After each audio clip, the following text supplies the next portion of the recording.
raayyaan ittisa Ameerikaa dantaa Ameerikaaf lubbuu isaa yoo kennum raayyaan ittisa Itoophiyaa dantaa paartiif lubbuu isaa kenna.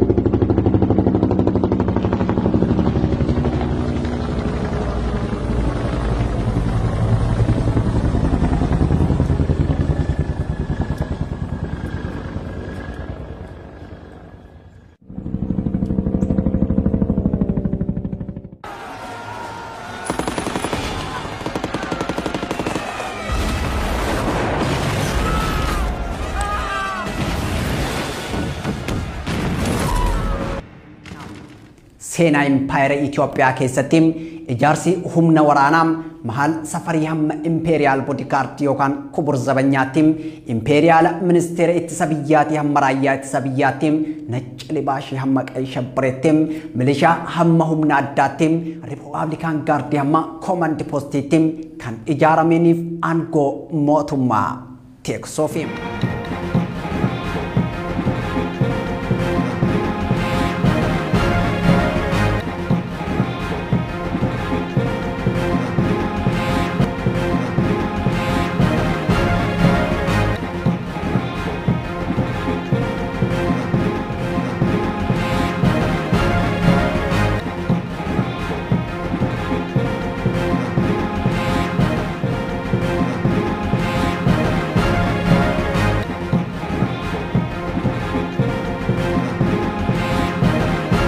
Ganyaw tashagar akka Tedros rasaasa dhugee of hobbaafachiisa mooni dhiisaam TPLF moo waboota dursee Finfinnee qabatam sochiin barattoota yuunivarsiitii Finfinnee fi fincilli qonnaan bultootaam kufaatii Haile Sillaasee yoo saffisiisum qabsoon sabootaam sirna dargii koffiseem warraaqsi Oromoo ammoo adda dimokiraasaa warraaqsa ummatoota Itoophiyaa yoo buqqisum lolli waraana bilisummaa Oromoo fi humna ittisa Tigraay biltsiginnaa raasaati jiraam.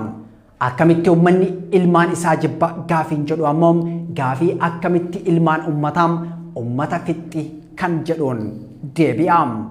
Seenaa mootummoota Itoophiyaa keessatti sochii waraana waliinii fi loltummaatiin gurra jabaa kan horatan Koloneel Mangistuu Hayilamaariyaamii fi Koloneel Abiyyi Ahmad Aliiti.